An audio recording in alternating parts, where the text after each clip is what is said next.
Hello, and thank you for joining us for another Founders Office Lunch and Learn. We are so excited today. We've got a guest with us, Ellen Long. Ellen's mission is to help entrepreneurs build the best business story for the most profitable exit. She is a Woman to Watch award winner, a graduate of Leadership Wilmington, course creator for WealthFit Inc., and a TEDx speaker. The Journey to Enough, Finding Your Minimum Viable Happiness. Ellen, thank you so much for being here. Tell us all about the things you do and what your core principle is. Give us Ooh, your life okay. story. Yeah, my Yes, entire life all of it. story. Start at the beginning. I was thinking about this because I've realized that I've started at the beginning and now I'm kind of at the end. Meaning, when I first graduated college, like my first job out of college was working for a business consultant who owned an angel fund. So I actually got to be in angel fund pitches every month, and over time realized, wow, it is a special gift to be able to pitch to investors who are doctors and lawyers, and some of them aren't business people at all. So I kind of started in that, became a mentor at Tech Mountain, which is a tech incubator space. And so got to also like mentor startups, got to see the startup journey. And now I help entrepreneurs get their company ready to sell. So we work with investment bankers, deal lawyers, and we kind of work on the process 2 to 3 years before they sell their business. So I've really gone like full circle business cycle, which has been really fun. And you gave your TEDx talk when you were in your mid to late 20s. Yeah. Tell us about that. And you spoke about happiness. So I'd love to get into how you link happiness to business. Yeah, so I think what I've realized is I work with so many driven entrepreneurs, right? So we're very success oriented, we're super driven, we're out in the world trying to change the world. I love entrepreneurship. It's one of my favorite things in the whole world. I think entrepreneurs really change the world for the better. And so at 26, I was looking at, okay, I'm watching these driven entrepreneurs building businesses. How can you also be driven and fulfilled? And I think it's been kind of a theme throughout my life. And one of the questions I have been thinking about recently is, how do founders and entrepreneurs have an edge in today's world? And how can they be driven and fulfilled? Like all of these topics are kind of merging together for me. And so for me, the way I think about it is AI is taking over the world. Like we know this. You guys have been in the industry long enough. Pitch decks used to be, man, if you saw a really good pitch deck, you're like, oh, this person really knows what they're doing. Now it's like, oh, AI can build a beautiful pitch deck in 5 minutes. And like, what is the differentiator between entrepreneurs, founders who are doing really good pitches? They're getting money. We're talking about capital raising, which is, I think, one of the hardest things you could possibly do in your life is to try to get money from other people to believe in your idea and your thing. And the thing I keep coming back with is I think the edge in the next 10, 20, who knows, however many years, is the quality of relationships. I think the founders who have really strong quality of relationships are going to have the edge in the future. I mean, I think you're spot on. And you and I have similar, I guess, like kind of have had similar opportunities in sitting in those rooms at a young age, right? Yeah. Sitting and seeing pitch decks and seeing pitch decks now for nearly 20 years. You're right. I totally agree with you. It has changed quite a bit. And now to the point where when I see a deck, I'm like, is this AI? How Yep. quick did this person get this done? And how much of it was AI? Um, and to me, going back to the relationship piece, it's why the relationship and the person is so important to me now. Yeah. Knowing the individual that's pitching, understanding their personality, the relationships they've built, how they've taken care of relationships. Um, because AI now can replace so much of, I think, what used to wow us, what would have wowed us 20 years ago on a pitch. Now I really expect more out of the individual. And something that you touched on being the relationship building, one of our investments, this individual is masterful at managing his relationships. And he actually mentioned to us, like, for the most part, a lot of his investors have been friends. Yep. They were friends before or they've become friends over time. And I will say it is so true to who he is. It's how he nurtures his relationships. And to me, this shift to tech is really increasing the level of importance I place on that. Yeah, And you've absolutely. talked, Go ahead. sorry, Ellen, you've Yeah. talked at length about the underlying quality in relationship being actually the same qualities that you find in friendship. And that's the one piece that AI really can't replace. No. Yeah, absolutely. Yeah, I like to say, the foundation of every healthy relationship, no matter what relationship we're talking about, is friendship. And so I think about when I'm talking about relationships, especially for the type of audience we're talking to, it's who are your mentors? Do you have really strong relationships with your mentors? Do you have really strong relationships with your investors? Do you have strong relationships with your peers who are cheering you on and encouraging you and like, let's freaking go? And then what is your network? What's the quality of your network? I kind of hate the word network because I really like almost like a friendship connection if you want to think about it that way. Like even when I was in my 20s, there was two entrepreneurs in the town that I grew up in. Tom Looney, who sold his company to Apple for $300 million. He worked for Steve Jobs. Like he was the dude in town and everybody wanted to like pick his brain, right? And like tell us everything you know, Tom, because you're amazing. And then Tobin Name drop Getz, him. yeah, yeah. And then Tobin Getz too, he was a huge venture capitalist. Mm. And everybody was asking them for advice. And I was like, man, these men are so interesting. And so I just sat down and we just talking. We were chatting and talking. And I became friends with both of them. It became two of my like strongest mentors. And to be able to just call someone up and say, hey, like, will you please look at this? Can you please? I mean, there's nothing like having friendship versus just trying to get something from another person. So to me, that core idea of friendship really goes beyond it's not just, oh, I have good friends. No, it's if you can have friendship be the quality that ties you with everyone else, I think your relationship is stronger. And one of the best examples, like for example, if I said to you, I'll give you $20 million from random people who you don't know, or you can have Elon Musk be one of your best friends and he is completely dedicated to the success of your startup. Which one would you choose? You know? Like, but people don't think that way. They think, how can I get something from this person? They look at investors as money bags, like all of these things. And it's like, no, you want your investors to be team members. Like we used to tell people who were raising capital, you don't want just money, you want teammates. This goes the client that Candace was talking about, and he's a friend of the Powells.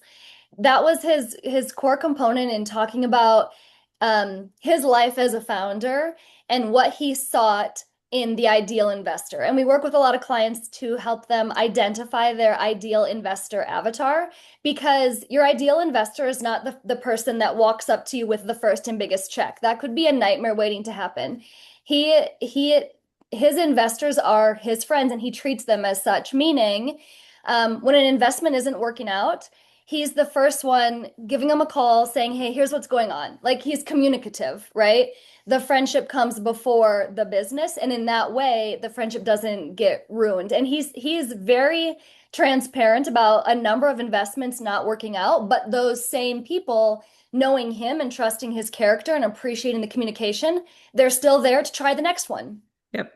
Yeah, exactly. And you think about like you guys work with wealthy people, they have so many opportunities to put their capital in places. I mean, it's like they're getting hit every single day sometimes with a new opportunity to make lots of money in this startup or this oil venture or this like it goes on and on and on. And so when you realize, oh, these people are actually being pitched all the time, what can be what's the difference? How can you be different than all the other people who are just blind pitching?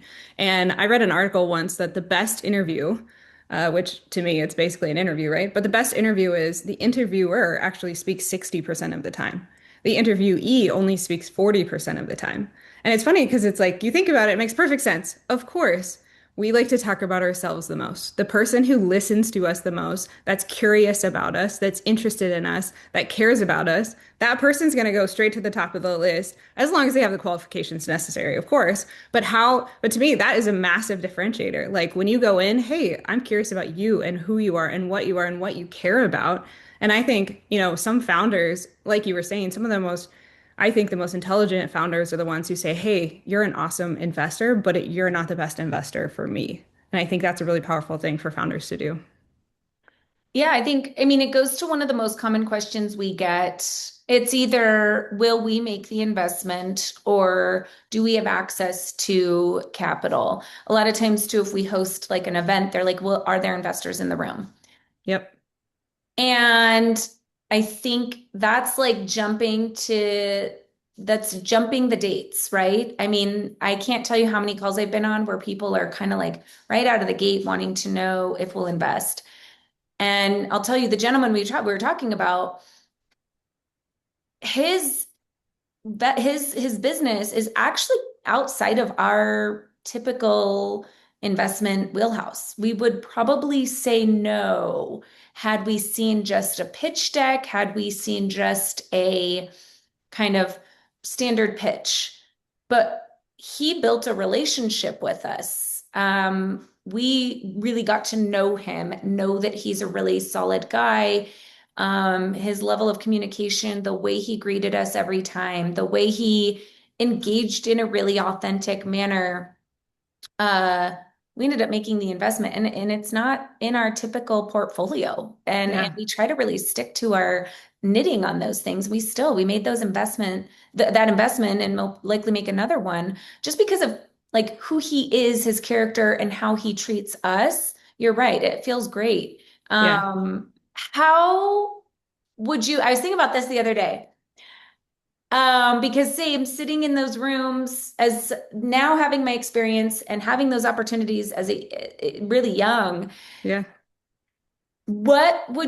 how do you take what you know now into pitches that you've been sitting in these for so long? How would you do a pitch differently now at your age with your experience? I mean, what would you like tell your younger self sitting in Yeah. those pitch rooms? What questions would you ask now? I mean, I think I would try to develop relationships with the people I'm pitching to before I did the pitch. If nothing else, I would learn everything I possibly could about the group. I would ask like whoever was the leader of the group, who are these people? Where did they come from? How do they know each other? I'm a speaker. I love to do keynotes. And one thing I always ask is, who's the audience? How old are they? What are they interested in? What are they excited about? How can I tailor my talk to your audience? Because what I'm trying to do is I want to connect with the audience. I want to give value to them. I want them to see my talk as like the best talk that's ever happened. And so how do I do that? The only way you can do that is to know your audience. And so I would do a ton of research on whoever and whatever. I'm always blown away by people who ask for advice and they've never even looked the person up. So for me, I have a TED Talk. Now, nobody has to watch the TED Talk, but I'm always shocked by people who are like, "Oh, I want to learn from you. I want to be mentored by you." And I'm like, "Have you read anything about me online? Have you watched any of the talks I've done?" And they're like, "No." I'm like, "Okay, so your level of commitment is zero, but you're asking me for full commitment." And I think a lot of times founders do that, which is I want you to give me your time, your energy, your effort, and your money, but I'm not going to do any investment in you. And I think, wow. So if I was to go back or if I was to tell any founder, it's like, no, understand the group, understand who they are, what they care about, or to your point, what do they normally invest in? If you're way outside their investment parameters, it might be a complete waste of your time to show up to that room because that's not the audience that you need to be pitching to. So I would do a lot more research and I'd go to the city and the restaurant and see if I could find them at the bar for heaven's sakes. Like I would ask my network, do you know anyone in this group that I can talk to beforehand so I can get an inside scoop on who these people are? Kind of want that on a t-shirt. Like you're asking me for full commitment and your commitment is Zero. zero. Don't be I agree. I've had so many of those where I'm like, you're coming to me asking me for money and then you didn't even bother to Even Google me. at all. Exactly. If there are founders who have joined us, or investors or founder investors that are among us, or other entrepreneurs that are just at this stage in their career where they're learning, like, oh, I want these business relationships to be less transactional and more relational. And, they're learning that these friendship qualities kind of underlie really good relationships. Where do you start with someone to help guide them towards understanding friendship, being a better friend, finding better friends? Where do you start that conversation, especially when you're giving keynotes on friendship? Yeah, I think the main thing is we always talk about, oh, well, we want clients or customers or vendors that we know, we like, and we trust. And I'm like, that is friendship. So to me, it's number one, to be insatiably curious about the person sitting across from you. I think we've lost this curiosity. I have yet to meet a human that I don't find interesting. Because to me, if you don't find the other person interesting, it's probably because you're really bad at asking interesting questions. Because every single person has this unique perspective on life, this unique background.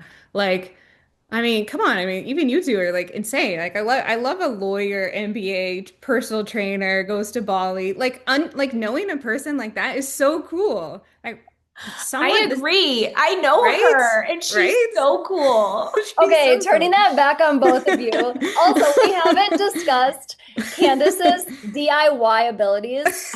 Like, this woman would choose to assemble IKEA furniture if she had Unbelievable. spare time. She would choose that. She does That's my dream woodworking. job. I just She, like I'm waiting for IKEA to scoop me up and have me just assemble their display. but Exactly. no time because she did all of the cabinets in her own home. Like, it's, Amazing. See, yeah. incredible. So like to know someone like even the smiles on your faces, like if you can get that out of the person across the Yes. table, you're instantly above everyone else in the line. I mean, and the other thing to me is like actually knowing a person means you remember things about them. The amount of people that I talk to and I'm like, "Oh yeah, I remember XYZ about you." And it's like I we go from, "Oh, I met her once," to, "Oh, she like knows me. She remembers what I talked about." Like it's important enough for her to remember these details. And it's like, man, immediately we have a connection that's way greater than if I had just met them again. Oh yeah, I remember I met you at so and so's. No, it's like, oh, remember when I asked you about your dream? I do this a lot. I ask people like, what's your next dream? This actually happened to me. I was in New York City, I was in Manhattan, and there was a woman speaking, and she was the editor-in-chief of Success Magazine. And everyone's like, how do I get in Success Magazine? Like, how do I get in magazines, you know? And she came to the back of the room and it was just, she was sitting by herself. And I walked up to her and I said, hey, like, what's your dream after this?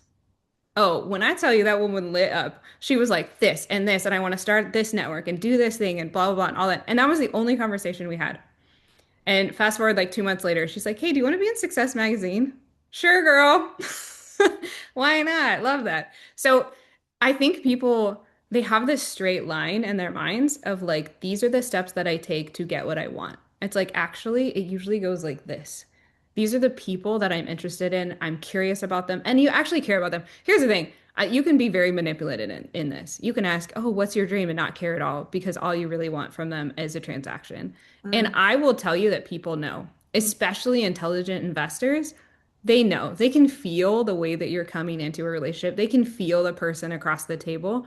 So to me, it's like if you can be actually genuine and authentic and find that inside of yourself, I think it's a game changer. And I would say too, by the way, your spouse or your partner, founders, it matters that they support you in your endeavor. That relationship is so, so important. I was keynoting at this functional medicine conference. This woman came out to me. She's like, I'm burned out and I'm mad. You know what? I'm mad because my husband has a startup. He's bringing no money in. I'm supporting the family. I'm working my ass off and I'm pissed about it. So we talked for like 2 hours. And I was like, look, number one, let's get your company in a place where you're not burned out and mad and you're actually making really good money. So we talked about that. And then number two, your husband is in a startup, which means he's not going to make money for a while. Okay. And by the way, this a whole thing might crash and burn. Yeah. But here's your two scenarios. Number one, it becomes a massive success, and he resents you for the fact that you gave him crap and you bitched and moaned the entire time it was happening. In fact, he'll probably look at you and be like, you shouldn't even share in this glory and this wealth and all this stuff that I made because you were against me the whole time. There's a reason why most of the successful people are like, oh, the all the people in my life supported me. It's because your husband's chance of success goes up exponentially if you actually support him and believe he can do this. And then number two, what if it all goes to like, let's say it all crashes and burns, okay? Because a lot of them do. If you were the whole time you were nagging, you're like, this is never gonna work. All he's gonna think is, oh, she's probably thinking I told you so. I told you so. In both scenarios, you lose. And so I was like, look, you actually are doing a barbell strategy. You guys know this as like investor chicks, but it's like barbell strategies are amazing. I'm like, you have the perfect setup. You have monthly income that's pretty stable, and he's going, you're hitting doubles and singles, and he's swinging for the fences. I'm like, you guys actually are the best team. Go kill it. Well, a year and a half later, I see her at another conference. She literally runs up to me. She's like, today is day one of my 10-week sabbatical. I did everything you told me to do. And I was like, you know what? I'm going to support my husband and let's see what happens. She's like, he was just on Shark Tank last week. He just pitched. It went amazing. I can't tell you because the episode's coming out in like 3 weeks and, hush hush and all that. But she was like, you freaking changed my life. But to me, it was like, again, relationships, like the quality of your mentors, your friends, your spouse, your partner, whatever it is, if you want to be successful, you know, you have to, you have to make those a priority. That's such a gift you gave her to allow her to look through that lens and see it differently. I think Yeah. the current scenario she was in was that there were two spouses that probably both felt very, very alone, right? And it takes a special friendship, or it takes a special person to tell the truth, even though that's the harder thing to hear. Because in that moment, there'd be a tendency, I do this myself, you commiserate with Yeah. someone. You're like, you're right, that's wild, that's shitty. Like he needs to do this, this, and this. You deserve this, this, and this. There's different pathways to take, right? But that Sure. lens you gave her is, yeah, that was a gift. I So my husband and I have both been through, and we kind of alternate and we joke. It's like we take turns on who's starting a new venture. And we've ridden through absolute disasters, like real solid stinkers together. And I feel like it is a marriage test. Uh, some of them were when we were really young, just starting out, like just bought our house, and then we're like, let's buy this business. And you learn a lot about how to support your spouse through that thick and thin. And it can be really difficult.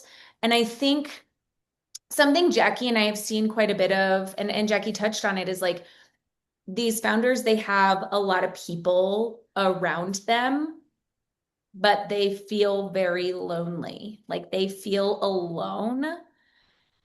And I'm curious, in your experience, how many high performing people are struggling with these like deep friendships, deep connections. I mean, obviously, your spouse, partner, significant other is one of those like really primary ones, but we see those sometimes going pretty rough in the middle of a chaotic, Sure. business issue. How many people, like, how many of your clients are in that boat? And what is your kind of next piece of advice? What's their Yeah. next step forward? Oh, I would say absolutely the majority. Um, Absolutely the majority. Doug Brackman has a book called Driven, which I highly recommend anyone who's an entrepreneur to read. He's a good friend of mine in Genius, and he talks about driven people or lonely people because they are the smallest, we're a tiny percentage of the population, really truly understands you as a driven entrepreneur. There are just so few people who are living that type of lifestyle. So, Mhm. number one, yes, I would say the majority of people are lonely. But I would say, just as a challenge, entrepreneurs, we are problem solvers, we are fixers, and we're really good at priorities. And so my challenge is if you feel really lonely, take agency in that. Mm, Take agency in the fact that like being able to look in the mirror and go, I'm lonely because I'm choosing loneliness. mm, Because what I find is most of them do not prioritize deep friendships and deep relationships because in their mind they believe that it is going to hold them back from success. So the lie I see the most is success means like they've accepted this idea that if I'm successful, therefore I will be lonely. Like that is the price of my success. I was sitting down with a woman incredibly successful. We were having dinner together and she looked at me and she said, "If I have to sacrifice fulfillment for the sake of success, I will do that every single time." Like if you're asking me to prioritize relationships over success, then I'm choosing success. And first of all, I was like, thank you for your honesty. I really appreciate that. And secondly, I wholeheartedly believe that is not true. In fact, the most successful people that I see actually do deeply prioritize relationships and friendships. And really, the higher up you go in I guess if you would call it like the success circles, you realize that it's actually quite incestuous, to be honest. Like, I mean, they're all friends. It's like, oh, this friend is on this podcast, and then they pitch this person's product and they use their network to help this person. And you're like, no, actually, the most successful people actually have really deep relationships and it's all connected to me. And so it's like, once you understand, no, actually, being fulfilled and having deep relationships actually helps you become more successful, not less. It's not a chicken or the egg situation. And If you, redefining success, babe, like redefine Hmm. what success means to you. Sure. I 'Cause like Sure. that. that Look at your feels value having system. a lot of money and being wildly lonely is not success to me. Yep. So, what do you recommend if someone's gone down the pathway of choosing their definition of success, which means they've burned some bridges, they've not focused on relationships, they do feel very alone? How do you start digging out of that? Do you cut your old relationships? Do you work to mend them? Can you turn them into friendships? Yeah, I would say, I mean, for me, I see a friend everywhere. Like my keynote speaker coach, friend. My doctor, friend. Like it's like instead of trying to go out and find new places to find friends, it's like what if you just like looked around? Because there are probably people in your sphere right now in your circles that would actually love to have a deeper relationship with you. They're you just haven't said yes yet. Or there was a great article about opening doors that a lot of people put doorknobs places, and all you have to do is open the door. Like the doorknobs are available, but you have to turn the door and open it. And so people are offering doorknobs to you all the time if you have the eyes to see it. And it's like if you just saw that and took and actually went for it, you would actually find that the world is full of lonely people who actually really want friendship. It's like we have this idea that we're the only one. I'm the only one who's lonely. I'm the only one who wants more friends. No, especially in these circles, everyone probably there could use a better friend or a deeper friend. And so I kind of enter these spaces thinking, well, everyone's looking for friendship and I'm here too, and let's do it. It's like, why not? What do you lose by having a couple deeper relationships? I mean, even my coach has this thing, actually, if you want to like a really practical thing, my coach at the end of every year, so his name's Dr. Jeff Spencer. He helped he won 8 Tour de France's with Lance Armstrong. He was the coach for that team. He went on to coach Bono and Richard Branson and like all basically anyone who wants to be a champion. He really knows how to help champions win. And he always has me do at the end of the year. You just think about, hey, this past year, who actually made a like positive impact in my life this past year? And all you do is just send a text. Hey, was thinking about this past year, and I just wanted to say thank you for, bringing me out to Amsterdam and let me speak on your stage, or for like sending me a care package when I was really sick, or like just they don't have to be long, they don't have to be crazy, but it's just like, hey, I was thinking about you and I wanted to thank you for having this impact in my life. And he has me do that at the end of every year, just like a really quick.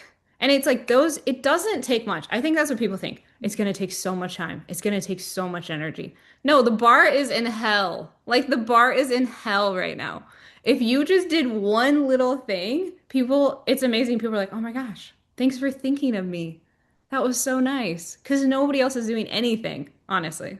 Especially nowadays, like the bar is super low. It's not the old-timey So days low. where you had to take out your quill and write a really nicely crafted letter to somebody and it took weeks to get to them. Like you can Yeah. pop a text over. But so two of my best friends are really great at writing notes. Mm. And I recently got a note from one of them, and she went through her photos and she wrote me this really pretty card. And it's sitting on my dresser because I like see it every day. She went month by month and thanked me for little Oh things my each gosh. month. Get a girl. And I was like, what a nice random piece of mail. Yeah. And then Jackie is super secret pen pals with my daughter. And I will tell you, there's no greater, I know, I gotta be quiet. I don't know your secret code Yeah, name, so it's exactly. fine. Amazing. Uh, you will not believe the joy on her face when she gets a piece of mail in. Yep. And I Both think of us. It's that, mutual. Yes, but the bar is really low to maintain relationships, right? To it have that is. personal connection. And it does translate into business. We send notes all the time. Like we send handwritten cards to this day because and it does bring people joy. And as an investor, when I've gotten handwritten notes, or just like you said, a text, Yep. or somebody remembers something important, I am like, wow, that means a lot. Thank you. And I'm not talking the cookie baskets at Christmas or anything like that. Just a quick note is fine to say, hey, I appreciate you. You made this year amazing. You transformed. I've been reflecting on the call we had back in June, and you don't know how Absolutely. often I think about it. Those things matter to people. Yeah, and I would say too, play your game. I tell people like they're like, "Oh, what should I do?" Play your game. What are you the best at? What's easy for you? Is it voice Mhm. notes? Is it videos? Is it writing notes? I'm a poetry girl. So like if I send a little poem out, man, I tell you what, they lose their minds. They love that. Yeah. But it's like, but that's easy for me. So it's like play your game. What are you really good at? Stick to your strength. And also it'll be more authentically and genuine you. So if you're not a note person, great. I have a one guy who he'll send me literally a video every quarter. Just like, hey, Ellen, what's going on in your life? How's life? How you doing? And so yeah, you can maintain. I mean, somebody asked me the other day, they're like, how many relationships are you maintaining? And I looked back like through my texts and like I talk to probably 80 people a month, which is insane. People are That like, is a how lot. do you do that? And it's like, well, Yeah. it's But not a not lot. surface level talk, like actually connect with them. Yes. Yeah, actually connecting with. But it takes a lot less time than people think because it doesn't have to be a lot. Like it doesn't have to take a lot of time. It could be like, "Hey, what's going on in your life? Just thinking about you." The end. They might send you a voice note back and you're like, "That's incredible. Let me know if I can help you." The end. Like so yeah, I do think the quality everyone talks about the quality of your network and it's like no, actually. It's not who you know. And it's not even who knows you. It's who knows you, likes you, trusts you, and cares about you. Mhm. Mm, love that. Like if someone knows you, likes you, and cares about you, oh well, now we're talking a totally different game. Now we're talking, I always tell people this. If you can't pick up the phone and ask them for a favor, you don't have a quality relationship with them. I kind of call it like your inner circle. Your inner circle can be a big circle in what we're talking about. Yeah. But that's how you know. If you can pick up the phone and say, "Hey, can you do me a favor?" If how many people the quality of your network is how many people would say yes to that question. I've heard that like how many people would pick you up from the airport Yeah. How many Not people me would going through just my phone later, making like a little spreadsheet with would tallies. pick me up for sure. Yeah, exactly. Like, would do me a favor. And why would they do you a favor? That's the other Yeah. question. Why would that person do you a favor? Probably because you've done them a favor. Probably Mhm. because you've listened to them, cared about them, heard their dreams, supported them.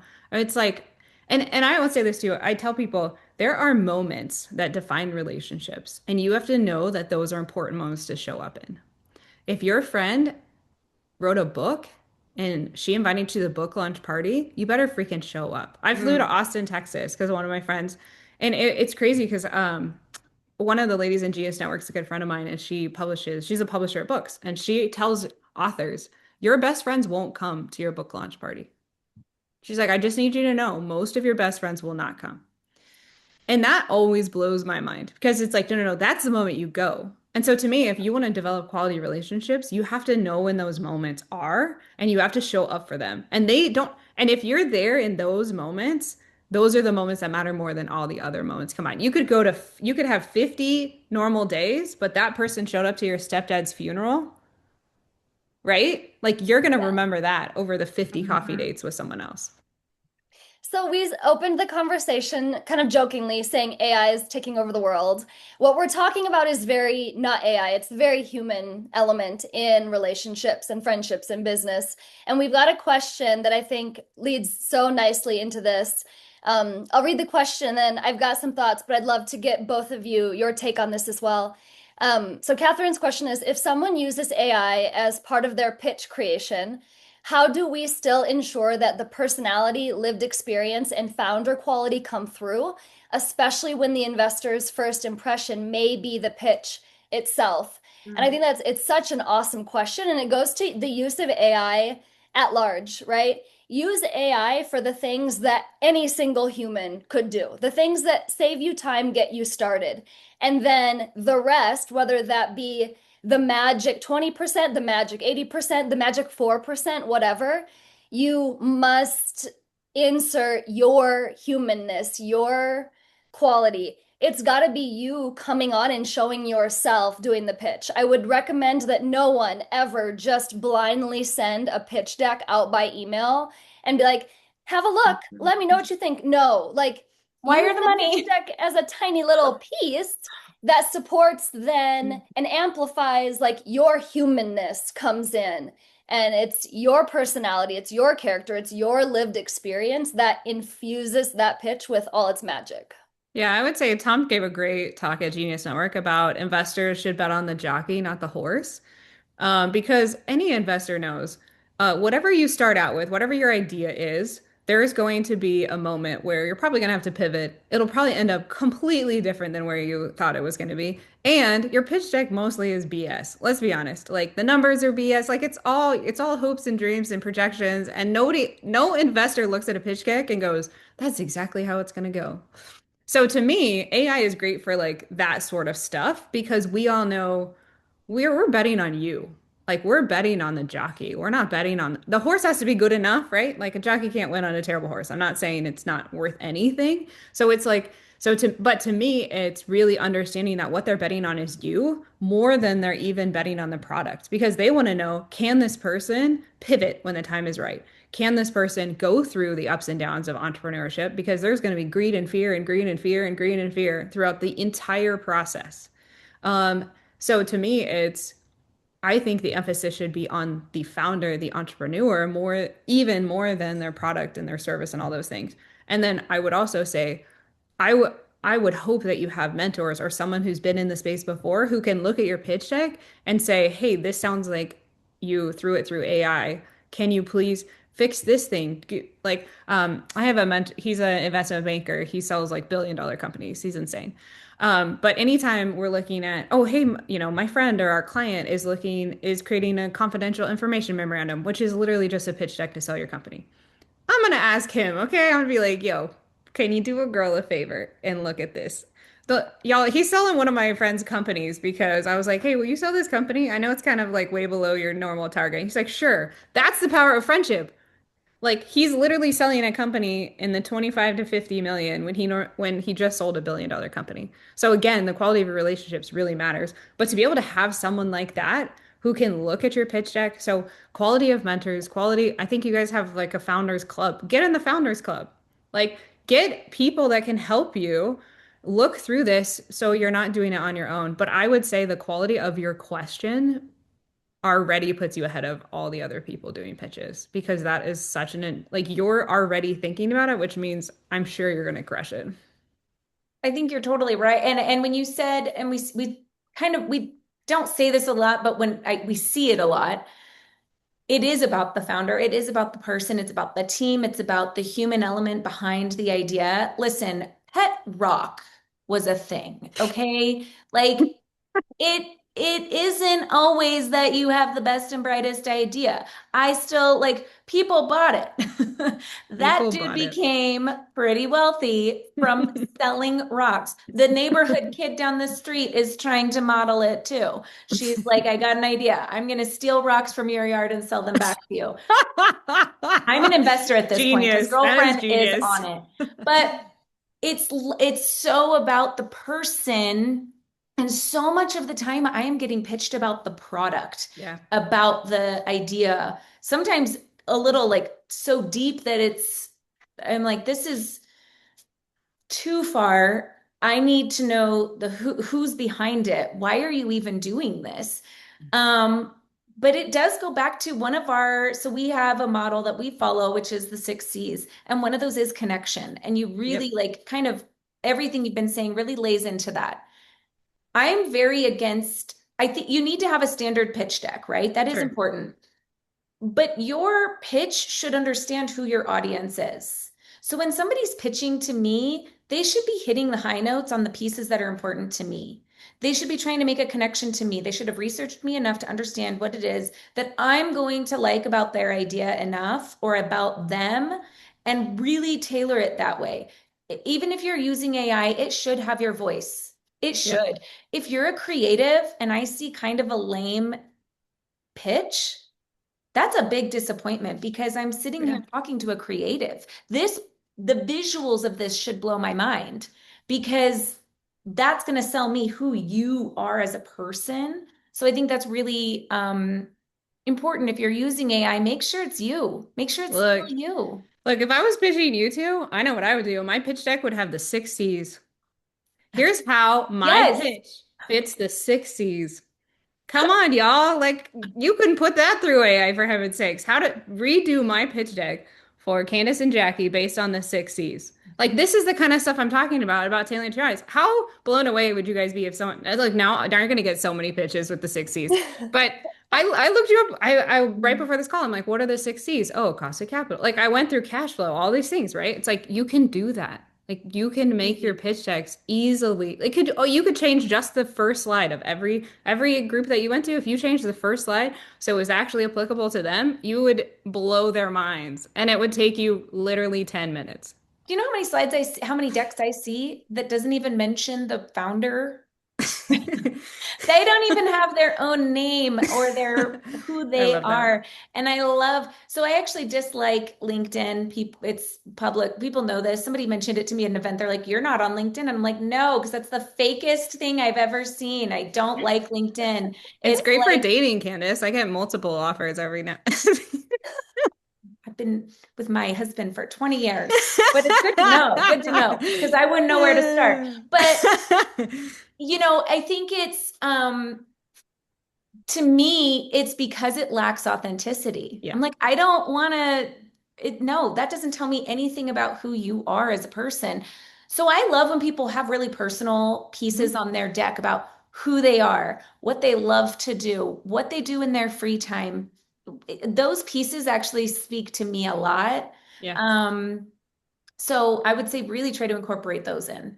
Yeah, my best friend just started working for a Silicon Valley startup, and she was doing her little like 3 minute "This is who I am," and I'm like, oh, this is all wrong. We have to redo this. But to me, it's the golden thread. What's the golden thread? Why is this product so important to you? Why do you believe in this product? Tell me about your background that makes this product the best thing that you've seen for this market. So in her in her case, she worked as a counselor for addiction recovery, basically. Mm. And then went into tech and learned all about tech. And now basically she's pitching a combination of AI and counseling, essentially. But it's basically basically behavior analytics. How can we predict what this person is going to do?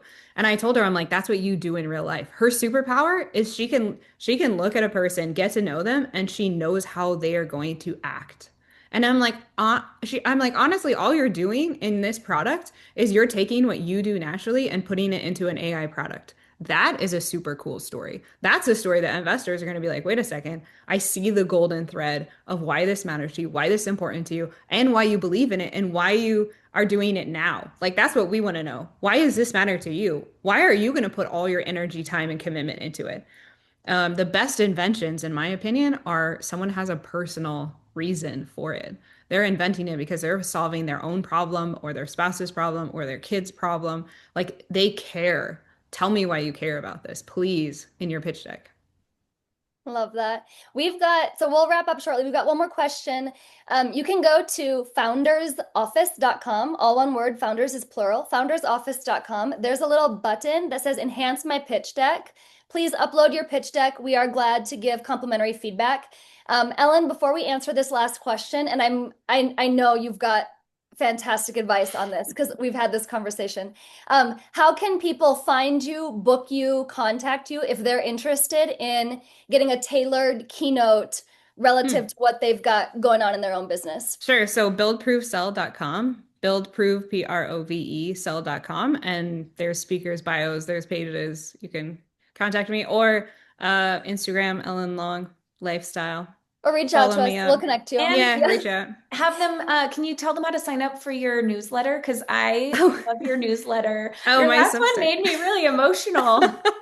Oh gosh, I don't even know how they do that. On Substack. It's called the Friendship Letters. If you put Ellen Long, the Friendship Letters. Yeah, I've been doing I love it. It's basically just about friendship, and it's been fun. Okay, so our last question. I found myself going through major success from a deal that just went through, and I've felt the majority has not shown up to support me. And this is from personal to professional, so the gamut, which makes me feel insecure with how I developed relationships. I'm a very sincere, direct, and kind person, and it's disappointing to feel alone while finally seeing success. What do you suggest someone does when you've realized the majority of people were just surface level interest or support? Ooh. Oh, this that's a tough one. I would say. Make it positive. Look at the people who did. Write a list of the people who did show up, who supported you, who celebrated you, and celebrate them. Like I would go to them and say like, "Hey, thank you for supporting me and celebrating me on this journey. What I have realized through this process is that you're the real deal, and I'm so thankful you're in my life." And then also, I think realizing, look, sometimes it's hard for people. I call it peaks and valleys.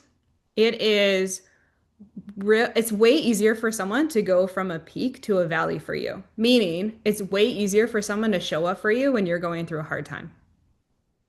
Hmm. Because it's easier to have empathy for hard times because you're like, oh my gosh, that person is going through this really hard thing and I can support them and I can care about them. It takes an entirely different person that can be in a valley and climb up a mountain to celebrate you at your peak. And so I would say to have some empathy and compassion for some people because there's always going to be a level of jealousy and a level of why is she on the mountain and I'm in the valley. It's hard. I just had this with a friend of mine. Actually wrote about it in the friendship letters, but she was having a baby and I was having a hysterectomy. And to climb up the mountain to celebrate her baby at the top was honestly one of the greatest joys of my life. And that is really hard. And it's okay that it's really hard. So understand that some people might be drowning in debt in the valley themselves. They're looking at you going, oh my gosh, she has so much success. She's so lucky. You're not. You're not lucky. You worked really hard. We know that, but it's really hard. So I would just have some empathy and compassion because it's really hard to climb out of valleys to celebrate someone at peaks.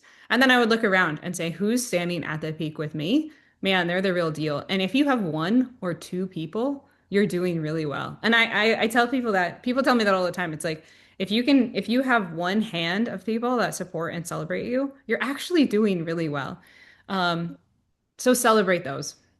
I love that. I also think it's up to us sometimes to put the invitation out. Mhm. I'm guilty of being like, oh, here I am. Everyone knows where I'm at, whether it's a peak or a valley, a success or a low.